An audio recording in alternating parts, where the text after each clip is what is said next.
económicamente la situación está mal, la gente está más preocupada. Que no hay movimiento económico. Si antes alguna persona viajaba a algún lado hacia algún tipo de producto a la ciudad de La Paz, a otro lado. Presentamos Platita en Mano. Platita en mano. Bien, y en el Platita en Mano de la fecha quiero saludar al economista Martín Moreira. Martín, querido, ¿cómo estás? Bienvenido, muy buenas tardes. ¿Cómo estás, Ángel? Un gusto estar con ustedes, un gusto estar al otro lado y muy contento de participar en el programa. Gracias, Martín. Martín, si le tendrías que explicar a una persona que hace apenas unos meses tenía capacidad de ahorro, tenía la posibilidad de ir a los mercados y comprar absolutamente todo, no se habían elevado los precios a diario como está sucediendo en muchos casos ahora.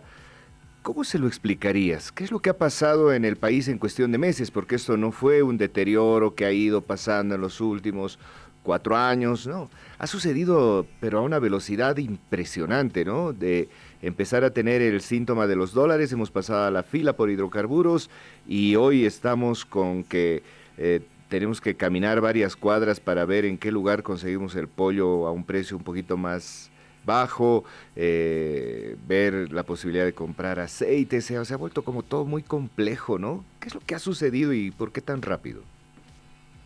En primer lugar, querido Ángel, cuando tú explicas a una persona, le tienes que explicar que esto no es un fenómeno de estos últimos 5 meses. No es un fenómeno de enero a mayo o a junio que estamos viviendo. Esto se extiende al 2023. Cuando tú analizas el 21 y el 22, ves que hemos tenido un flujo de exportaciones normal, que el flujo de créditos de entrada de organismos internacionales ha sido de entrada y salida, tenías dólares de entrada, tenías dólares de salida, y funcionaba. Existía el déficit del sector empresarial, claro que existía, pero no era tan agudo como el 23 y 24, pero sí existía. Entonces ahí ves que no era una situación mala, era una situación buena, al contrario, había importantes índices de crecimiento, y empieza el 23, y el 23 empieza con una brutal guerra política. Yo la llamo brutal porque, y perdón el adjetivo, porque porque ha empezado a hacer política con el bolsillo de los ciudadanos. Entonces el 23 nos han generado un malestar, hemos perdido exportaciones por bloqueos, pero igual hemos marcado 11.000 millones de dólares y ya había un flujo. Y el 24 ha sido, del 23 el recargado, y estás hablando que el 2024 hemos tenido un tema inflacionario muy alto, 9.97% de inflación. Hemos tenido cerca a 45 a 46 días de bloqueos. Estamos hablando de bloqueos importantes que han hecho perder al Estado 4.500 millones de dólares. O sea, han hecho perder al aparato productivo 4.500 millones de dólares que esos tenían que entrar a exportaciones. Se ha roto la cadena productiva, entonces han dejado de producir las fábricas y ha sido la excusa necesaria para que los intermediarios mayoristas, los que hacen agio y especulación, puedan especular con la canasta familiar, y en febrero vemos las consecuencias.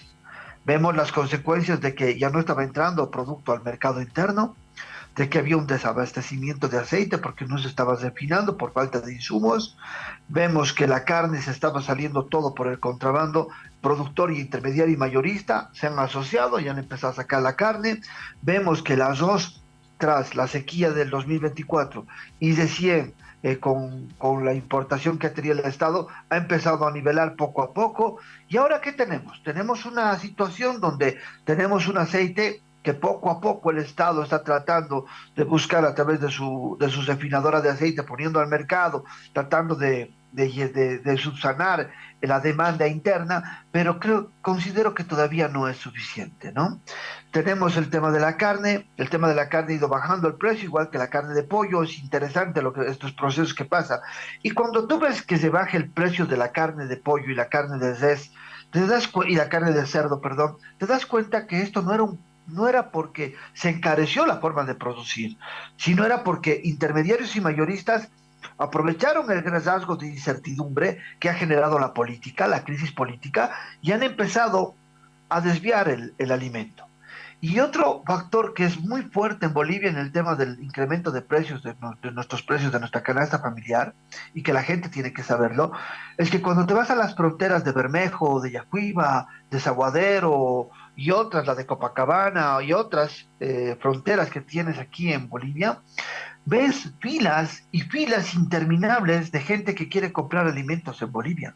Pero no compran, te digo, si bolsas gigantes llenas de alimentos, compran un paquete de arroz, dos de leche, un kilo de carne, algo de aceite, y eso están llevando. O sea, pero imagínate, de estos 4 millones de personas que estén entrando durante 2 meses, 4 millones ya tenemos registrados que han entrado durante 2 meses. Esos son 4 millones de alimentos que se han fugado del país. Y ahí te pones a pensar, realmente en un contexto tan difícil para la región, para las poblaciones de los países vecinos, nosotros también tenemos una situación compleja, pero no tan difícil como lo están viviendo otros países que han hecho ajustes económicos, que se han prestado del Fondo Monetario Internacional, que han tratado de mejorar su economía, como en el caso de Milei, y no lo han logrado, o lo han logrado para un sector, pero el otro sector, el sector vulnerable, ha quedado inofensivo frente a los precios. Y es lo que pues, se ocurre en Bolivia. En Bolivia hay una especulación, falta de divisas y un montón de cosas que te ha empezado a generar ese malestar. Y la población se ve inofensiva frente a esta situación. Y ahí vemos que el Estado empieza a ocuparse de las poblaciones vulnerables y trata de hacer los mejores esfuerzos. Esperemos que sean suficientes. Pero hasta el momento se ha demostrado que todavía le falta un poco más de meterle más ñeque, se podría decir, para poder tener mayor cantidad de alimentos. No solo en las ciudades principales o en el eje troncal, hay que ir a las provincias, hay que ir a las ciudades intermedias, que considero que ahí se vive más fuerte este malestar económico profundo. Ahora, Martín, escuchas a candidatos, escuchas a analistas, y todos coinciden en que el modelo, tienen dos adjetivos para el modelo económico que está viviendo Bolivia en las últimas décadas, y es: el modelo se ha desgastado, o en el peor de los casos dicen el modelo ha fracasado. ¿Qué ha pasado con el modelo económico de Bolivia? ¿Qué es lo que está atravesando? ¿Ha cumplido un ciclo? ¿Se ha desgastado? ¿Ha fracasado? ¿Nunca funcionó? ¿Cómo se lo podríamos explicar a la gente? Apartándonos luego, a lo mejor de la identificación política con el modelo, sino desde una mirada de análisis económico. Ya, cuando tú hablas del modelo económico, tienes que comprender que es un modelo económico que ha tenido una permanencia en el tiempo. Una permanencia que ha dado estabilidad, que ha dado crecimiento, que ha dado opciones de repartir la riqueza, que ha hecho crecer sectores de la economía. Ahí yo veo a la gente de la CAO reunido con los candidatos y pienso cuánto han crecido la gente de la CAO, que ahora ya pueden pensar en buscarse candidatos para ellos empezar a ocupar puestos, ¿no? Pero ahí ves a la CAO que ha crecido. La agropecuaria en Bolivia ha crecido 3.440 millones de dólares en su último ciclo exportador. Es altísimo. La minería, 7.000 millones de dólares. La banca, 30% de utilidades cada año y un patrimonio de 3.300 millones de dólares. Entonces me pongo a pensar con esas cifras que sí, el modelo no ha fallado totalmente, ¿no? Tiene sectores muy grandes que han desarrollado. ¿Qué ha fallado? ¿Qué ha fallado en el modelo? Te pones a pensar en SEDEN, me pongo a pensar en EVA, me pongo a pensar en EMAPA, y pienso que esas son unas opciones que han dado estabilidad a la gente en los precios. Por ejemplo, EVA tiene 17 fábricas, 17 industrias, ¿no? Y apalanca 16.000 productores. EMAPA tiene que tener algunos ajustes, pero es un gran hub logístico de distribución, es interesante. Tienes a SEDEN, que tiene a más de 500.000 mujeres o hijos que tienen un subsidio. Y ahora miramos el modelo, ¿no? Miramos el modelo que ha tratado de rasgar plata la última parte para la subvención en alimentos, ha dialogado con aquellos, pero considero que es momento de hacer un ajuste al modelo económico. El modelo económico ha sido pero muy golpeado y tiene que reajustarse. Hay un desgaste. Y justo ese desgaste está en que se tiene que buscar 3 ejes de acción para poder jalar la economía del país, porque no vas a poder tú jalar con la industrialización, todavía falta mucho para eso. Entonces tienes que buscar tres ejes, y creo que ese ha sido uno de los errores fundamentales, de no haber buscado tres ejes fundamentales para jalar la economía, y ahí vemos uno que es la minería, el otro que es la agropecuaria, y el otro que es hidrocarburos. En hidrocarburos el modelo estos 5 años ha tenido éxito porque has podido encontrar muchas reservas y todos los candidatos están apuntando a esas reservas, Mayaya, todo el subandino norte. También Tomachi X1, Tomachi X2, tienes un montón de reservas. Agropecuaria, lo tienes hecho, pero tienes que ver cómo vas a hacer traer los dólares a estos señores empresarios a los bancos. Eso no, todavía no hay una respuesta por parte del Estado. No puede lograr, ha hecho todo, pero no ha podido lograr. Entonces ahí hay una cosa que no ha cesado, algo que no ha cesado. Y lo último tiene la minería. Entonces yo agarro y me enfoco en la minería y considero que la minería tiene que tener un ajuste fundamental. Tienen que tener contratos que tengan mucho parecido a los contratos hidrocarburíferos para que dejen mayor cantidad de regalías o mayor cantidad de divisas, perdón, en el Banco Central de Bolivia, se les conceda las regalías a los departamentos productores, como los hace con el tema del gas, pero estas divisas van a entrar al Banco Central de Bolivia y te van a generar una camita de dólares, por lo menos 3.000 millones de dólares en poco tiempo. Y le dices al empresario, oye empresario, ya tengo dólares, traes tus dólares aquí, y si no quieres te voy a subir el impuesto al 50%. El empresario va a traer los dólares, porque va a saber que va a poder recoger sus dólares. Eso te va a ayudar a bajar el dólar paralelo. A bajar el dólar paralelo hasta que caiga. Pero no te digo que va a caer a 7, va a caer a 10. Y ahí haces un ajuste. Un ajuste que tiene que haber en Bolivia. Pero es un ajuste del 30%, no es un ajuste que te dicen los analistas o los candidatos del 100 al 150%, un ajuste de shock. Yo lo que estoy hablando es un ajuste que es paulatino, pero reactivando las cadenas productivas. Y considero que ese es el ajuste que tiene que hacer el modelo económico. El modelo económico se ha olvidado un poco de la minería, que es un eje fundamental del crecimiento. Ahí el único que ha tomado, creo, la mirada correcta hacia el Ministerio de Economía cuando se hizo cargo de Vinto, y un Vinto que generaba 98 millones de dólares, ha hecho generar 480 millones de dólares. Entonces ahí ves eficiencia. Entonces considero que ese es el camino. Buscar el cobre, los cátodos de cobre, buscar tierras raras, potencializar el litio, seguir con las plantas de zinc, las dos plantas de zinc que te van a dar mucho, mucho que hablar. También seguir con la plata, tratar de conseguir concesiones para el estado de oro en Trinidad o en La Paz, para que en Coro empiece a explotar y le venda directamente, flujo directo al Banco Central de Bolivia. Potencializar nuevamente la ley 1503, darle mayor dinero o que el Banco Central pueda tener mayor cantidad de liquidez para poder comprar mayor cantidad de oro, no una tonelada y media más como lo está haciendo y está perfecto, pero ampliarlo más, tratar de que también de que el modelo económico pueda hacer un ajuste en la cantidad de burocracia que tenga. Se tiene que ajustar un poco el Estado para bajar un poco el déficit fiscal, porque tenemos un Estado muy grande. Tenemos que reducir algunas piezas de este Estado o ser más eficientes, y creo que la palabra no es reducir el Estado, sino hacerlo más eficiente para poder tener estas metas de ahorro para el país. Porque si tienes la cantidad de ahorro dentro de tu Banco Central de Bolivia, vas a poder destruir un dólar paralelo vaciado en el agio y la especulación sin hacer medidas de shock. Porque lo más fácil, querido Ángel, es hacer medidas de shock. Es decir, ya que venga el Fondo Monetario Internacional, vamos a hacer medidas de shock y te ponen las manos atrás y esperas que la clase vulnerable cargue con la deuda pública. Lo más difícil es buscar condiciones para la productividad, para que esta productividad rinda para tu Banco Central y tu Banco Central pueda hacer, a través de la eficiencia, mayores inversiones dentro del país. Bien, ahora, Martín, vamos a tener una conversación larga. En un ratito vamos a hacer un corte y vamos a seguir conversando. Así que podemos, de alguna manera, involucrarnos más en los temas y profundizarlos un poquito más para que la gente los pueda entender. Cuando se habla de todos los proyectos de los que has hablado, inclusive el hierro del Mutum, Mayaya, el litio, tierras raras, todos estos temas, toda la gente que un poco la entiende esto coincide en que sí, está todo bien, pero esto va a ser para el 2027, 28. ¿Qué hacemos hoy?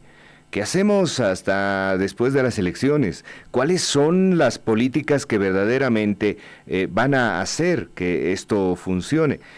No ha funcionado el limitar exportaciones, no ha funcionado los CDIMS, porque de todas maneras los exportadores no están trayendo los dólares que habían comprometido, los siguen dejando afuera. Y claro, la posición es, no me puedes obligar, es una actividad privada.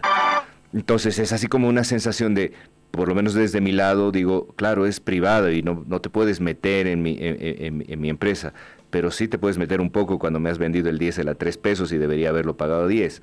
Entonces ahí había unos acuerdos que mínimamente tenía que cumplir. Me voy a ir a un corte. Cuando hablamos de la pausa, ¿me puedes responder qué vamos a hacer de manera inmediata y cómo es que vas a fidelizar a esos sectores que, a pesar de los acuerdos de febrero, a pesar de los acuerdos de agosto del año pasado, creo, o septiembre, no han movilizado nada, absolutamente nada, para alivianarnos la situación que estamos atravesando ahora? ¿Me esperas un ratito? Ok. Gracias, Martín querido. Vámonos a un corte, enseguida vuelve del otro lado. Enseguida, la información que marca la agenda comienza en con Ángel Careaga.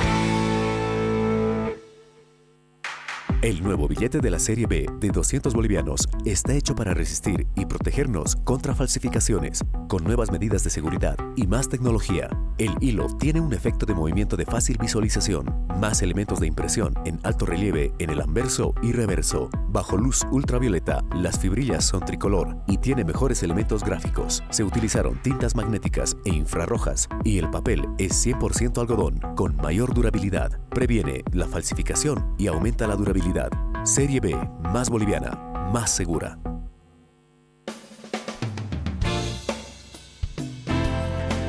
3 de la tarde con 23 minutos, estoy conversando con el economista Martín Moreira. Martín, nos habíamos ido de la pausa con ciertas dudas. ¿Por qué no se lograron cumplir los acuerdos que se hicieron el año pasado, que ya nos podían colocar en un contexto de tratar de evitar lo que está sucediendo ahora? Y lo segundo es, ¿cuáles son las medidas inmediatas? Todo de lo que nos has hablado aparentemente recién se haría visible y sería tangible en un par de años. En primer lugar, vamos a empezar, creo que por hablar que en Bolivia, en un contexto donde ha habido diálogo, ha habido muchas reuniones con el aparato productivo privado, le ha dicho, vamos a poner hasta el 70% de los dólares de las exportaciones, algo que no se ha cumplido. Cumplió una empresa que es San Cristóbal, la única empresa que trajo los dólares a Bolivia, y las demás empresas y demás industrias no. Pero esto se debe a una razón fundamental. Muchas de estas industrias le dijeron al Estado, si yo dejo mis dólares, ¿me vas a devolver dólares? O sea, el sistema financiero va a tener cantidad de dólares. La idea era que entren y vayan fluyendo, vaya a haber un ciclo en que vaya fluyendo los dólares, entonces vayan entrando y vayan saliendo de acuerdo a la necesidad, como en todo país. Pero aquí antes se dieron posiciones ya más personales, temas más de la mirada más desde la industria, desde decir, no, y si no tengo dólares suficientes, mejor los traigo o traigo lo necesario solo para reinvertir, y eso es lo que ha pasado. Por ejemplo, de la cantidad de dólares que tenemos en este tiempo, más o menos se han fugado del país o no han entrado al país casi 20.000 millones de dólares en el sector privado. De todas las exportaciones que se han hecho en Bolivia, es mucho dinero que no ha llegado a ingresar o se lo ha rematado fuera de Bolivia en bancos que han logrado conseguir un importador, y antes que entre a Bolivia los dólares han agarrado y los han vendido en el exterior, solo han entrado bolivianos y los dólares se han quedado fuera, ¿no? Entonces se han pasado todo este tipo de problemas, se puede decir. Por eso es necesario hablar de soluciones estructurales. Ahora, ¿qué tenemos en este momento? ¿Qué tenemos para poder afrontar el 2026? Considero que es como va la pregunta. Primero, tienes que tener tienes que ver qué tienes dentro de este universo de divisas que tiene el Estado. El Estado tiene la ley 1503, que es una ley que ha logrado que en 4 trimestres manejar fuera de las reservas 946 millones de dólares para pagar servicios de deuda, para pagar subvención a carburantes, 538 millones de dólares para pagar servicios de deuda, 630 millones de dólares para pagar la subvención.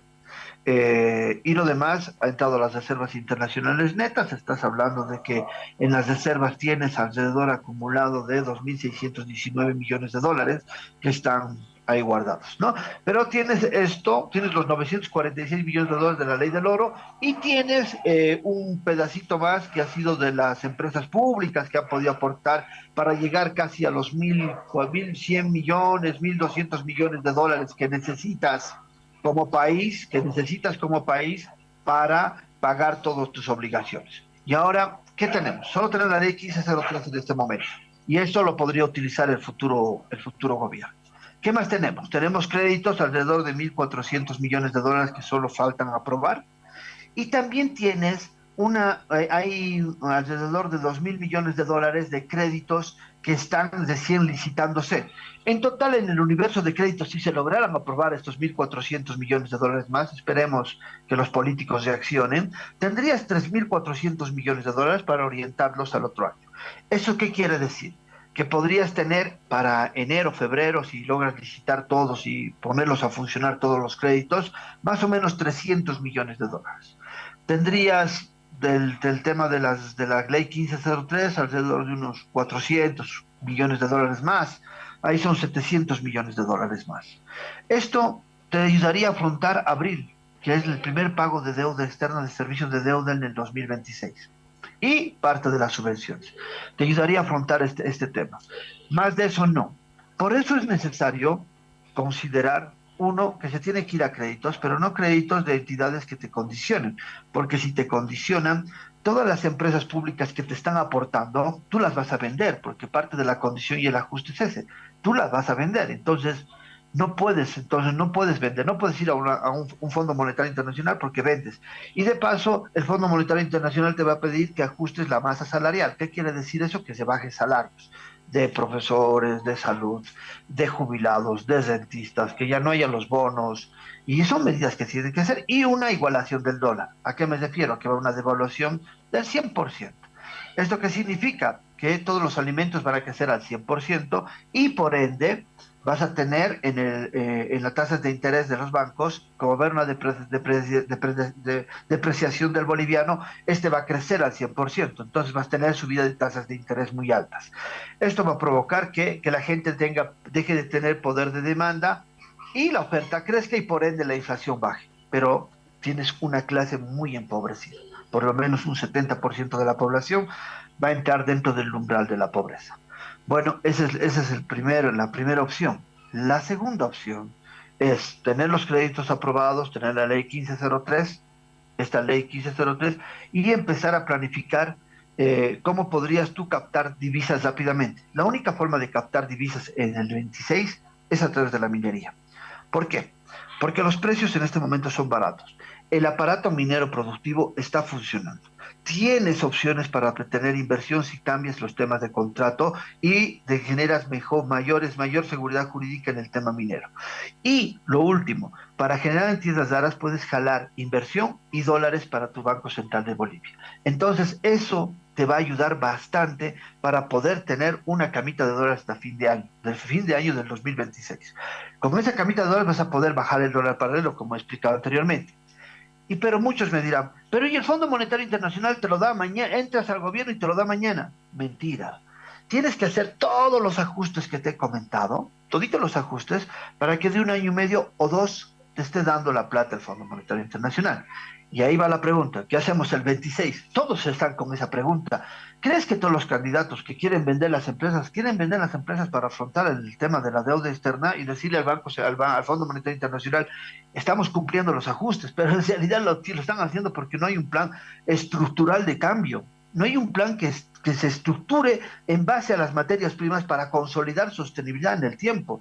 Y la única forma de hacerlo es regresar al extractivismo. Claro que sí, vamos a regresar al extractivismo minero, pero la única forma de hacerlo es esa, consolidar el sistema minero para que gire y esta Comibol se vuelva realmente la empresa que tiene que ser para jalar todo el estamento minero una vez más. es necesario para que de esa manera tengas divisas en el Banco Central de Bolivia, porque si no tienes divisas en el Banco Central de Bolivia, no vas a poderlo combatir al dólar paralelo y por ende no vas a poder ni siquiera combatir la inflación. Entonces, aquí estamos en un punto difícil. Nosotros bolivianos queremos un ajuste tan severo como lo que están planeando hacerlo en el país, indicando que realmente no hay indicadores o no hay formas de mejorar, o podemos irnos a un tema que va a tener el mismo tiempo de duración que la llegada del Fondo Monetario Internacional, porque va a tener el mismo tiempo de duración que va a llegar el Fondo Monetario Internacional, pero vas a poder consolidar una área de un rubro de productividad de materias primas estratégicas, que es la minería. Yo considero y apuesto a que si nosotros y si el gobierno entrante apuesta por consolidar la sostenibilidad, más todos estos variables que te he dicho de los créditos y todo esto, va a poder funcionar de esta manera. Pero aquí hay una premisa, querido Ángel, que tiene que haber estabilidad política. Estabilidad política para que se rinda la economía. Si no, no vamos a hacer nada. Nada. Nos vamos a hundir y vamos a entrar en default. Ese es el futuro de Bolivia si los políticos no se ponen de acuerdo. Cuando tú lees el informe de JP Morgan o del Fondo Monetario Internacional o el último de Moody's, tiene una premisa grande que dice: gracias a la inestabilidad política en Bolivia o a la crisis política en Bolivia, la inflación es de 18.81%. Entonces, aquí está la respuesta. Si nosotros no hubiéramos tenido esta crisis política o esta ambición por el poder desmedido de muchos sectores, esto hubiéramos llegado tranquilamente a las elecciones para seguir adelante y seguir consolidando otros tipos de miradas. Pero la única respuesta en este momento no es el Fondo Monetario Internacional, porque va a ser muy costoso para la gente, a mi modo de ver, porque hay gente que tal vez apuesta por el Fondo Monetario Internacional y va a votar por el Fondo Monetario Internacional. Pero yo considero que ese no es el camino, porque lo único que vas a hacer es encarecerte la vida. Estás hablando que tienes 13.500 millones, 13.300 millones de dólares en deuda, más 12.000 millones de dólares vas a tener alrededor de 25.000, 26.000 millones de dólares. Estás hablando más o menos del 50% del PIB endeudado de Bolivia, más la deuda pública que llega a un 15%, 16%, vamos a estar por 60, 65% de la deuda en el país. Entonces es muy complicado en este momento apostar, pero ambas salidas tienen que esperar 1 año y medio para mejorar la economía. No hay otra salida. Y recién el 27 se vislumbra Mayaya, pero ¿qué vamos a hacer el 26 y parte del 27? Se puede ir al crédito del Fondo Monetario Internacional, pero igual vas a esperar ese tiempo, o puedes consolidar tus materias primas estratégicas, como la minería. Ahora, Martín, parecería que en el análisis está todo claro. Cuando escuchas a la gente más crítica con el modelo económico actual, pues también parecería que todo lo tienen claro. ¿Por qué entre tanta variedad de estrategias muy, pero muy efectivas, no se ha podido verdaderamente blindar la posibilidad de que hoy, yo siento pues que los que somos clase media, con más y con menos, habremos pasado de el detergente argentino al detergente boliviano, pero seguimos lavando con detergente nuestra ropa y seguimos haciendo funcionar nuestra lavadorita. Y ya no compramos la lasaña extranjera, pero compramos la lasaña nacional y seguimos comiendo lasaña. El gran problema son las clases verdaderamente reprimidas, que ya el salario que tenían les alcanzaba justo hasta hace 1 año. Hoy verdaderamente no les alcanza ni siquiera para comprar la mitad de lo que compraban. La gente que trabaja al día hoy realmente la está pasando mal. ¿Por qué es tanta esa ambición política que no ha permitido que tantas mentes brillantes de la economía, críticas o no con el modelo, hayan podido encontrar fórmulas para al menos salvaguardar a esa clase de gente, a ese pedazo de la población que la está empezando a pasar de verdad mal? Y qué mirada más crítica sobre el contexto. Cuando tú miras las propuestas que ha hecho el Estado en todo este tiempo y te das cuenta que ha buscado diálogos con el aparato productivo, que les ha dicho ya bueno, traigan, ¿cuánto quieren traer? El 70%, ya bueno, van a traer el 70% de los dólares. Ha ido a la Asamblea Plurinacional, ha hablado con los diputados, aprueben por favor los créditos. Necesitamos porque ha llovido, hay sequía, nos hemos inundado, necesitamos el crédito del BIP sí o sí. Bueno, aprueben por lo menos el crédito de la JICA para ver si podemos pasar este bache energético. Eh, Miren, hay 2 contratos de litio, por favor firmen los contratos para que, o si quieren revisen, ¿no? Podemos hacer consideraciones medioambientales o mayores regalías para Potosí, lo negociaremos, pero firmen ustedes para que podamos empezar a construir y empezar a que no se nos pase el tiempo en el tema de la producción de litio. Pero ninguna de las propuestas han funcionado. Hemos tenido un presupuesto del Estado trancado por meses, la ley del oro 2 años y medio, la ampliación del Fondo Solidario de Vejez 1 año y medio, la séptima disposición del presupuesto general del Estado para el control de la cadena productiva para que el 2025, precisamente como lo había visto el Estado y había dicho, vamos a tener problemas con el agio y la especulación y el desvío de alimentos, dicho y hecho, nos han tabeado, lo han mandado al Tribunal Constitucional, la séptima disposición, eso no se va a aprobar más. Entonces, cuando tú miras todo lo que se ha hecho y todo lo que se ha trancado ha sido por un tema político, por un tema meramente político. Por eso cuando tú lees todos los informes del GPA, del Fondo Monetario Internacional, y lo he dicho muchas veces, que el tema en Bolivia no es el tema macroeconómico, no es el tema económico, no es el tema del modelo, es el tema político que está logrando obstruir la gestión económica. Y en evidencia es el hecho real, es ese, que hemos tenido una obstrucción de la economía en el país, ya sea por Pericota de los Palotes o por Juancito, igual hemos tenido una obstrucción del país, la cual se ha intentado destrabar. Y cuando ya ven que las papas queman, los mismos candidatos sugieren al Estado y sugieren a sus diputados aprueben los créditos.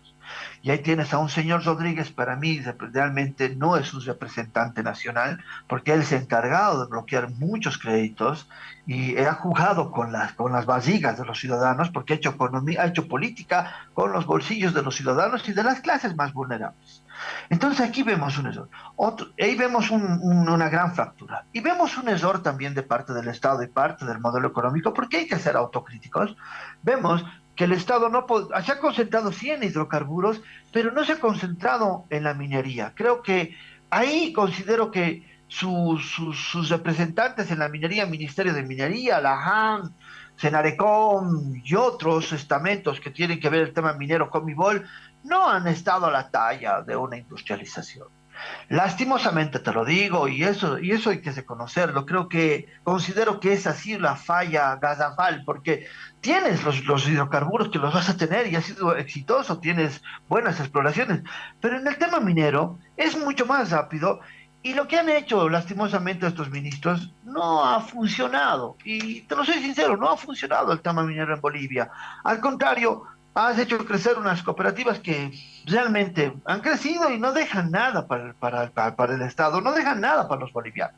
Y esa autocrítica hay que hacerla. Por eso te digo que cuando se entre, hay que reducir, hay que hacerlo más eficiente al Estado, hacer un ahorro de gasto público, y es una buena parte que se va a ahorrar, una buena cantidad de dinero, y esa plata también se queda para afrontar el 26. Pero también hay que hacer algo esencial, que hay que poner a los ministerios claves, que son energía, minería, que son entidades como las supervisiones, como la ASFI, como la ANH, como la JAM, tienen que tener personal muy idóneo, pero muy idóneo, y estos estamentos hay que reestructurarlos totalmente, de principio a fin. ¿Para qué? Para que tengas nueva gente, pero con visión de planificación. Ya no necesitas un ministerio de planificación, necesitas que en cada ministerio estratégico tenga una visión de este suministro planificador para ver el tema de la explotación y de la producción y de la conservación del medio ambiente, porque todo tiene que ir de la mano. Lo mismo el Ministerio de Desarrollo Productivo, que ha tenido una gestión relativamente estable y con buenos puntos encima, pero también se necesita reestructurar esto por el tema tierra, hay temas de seguridad jurídica que sí o sí tienen que empezar a ejercerse con mayor rapidez. Si queremos hacer esa marcha al norte que se está enfocando, que ya se ha empezado a hacer, para que terminarla y consolidarla de manera que sea para todos los bolivianos, se tiene que hacer a partir de una reestructuración seria en estos estamentos productivos. Y considero que cuando tú analizas esto, tienes que, cuando yo hago Bien. este análisis, perdón, de todo esto, tengo que decir que es el único modo de entrar en esto, de entrar en esta productividad, no es vendiendo el país, sino es volviéndolo más eficiente para que esta eficiencia se traduzca en divisas en el Banco Central de Bolivia y por ende en bienestar para las clases más vulnerables. Martín, te agradezco mucho de verdad estos minutos, hemos hablado largo, seguramente vamos a tener un espacito más en la tele más tarde para conversar un poquito más, un resumen seguramente de esta entrevista, pero de verdad te agradezco el análisis, te dejo un abrazo. Un abrazo, querido Ángel, y un saludo grande a toda tu gran audiencia del otro lado.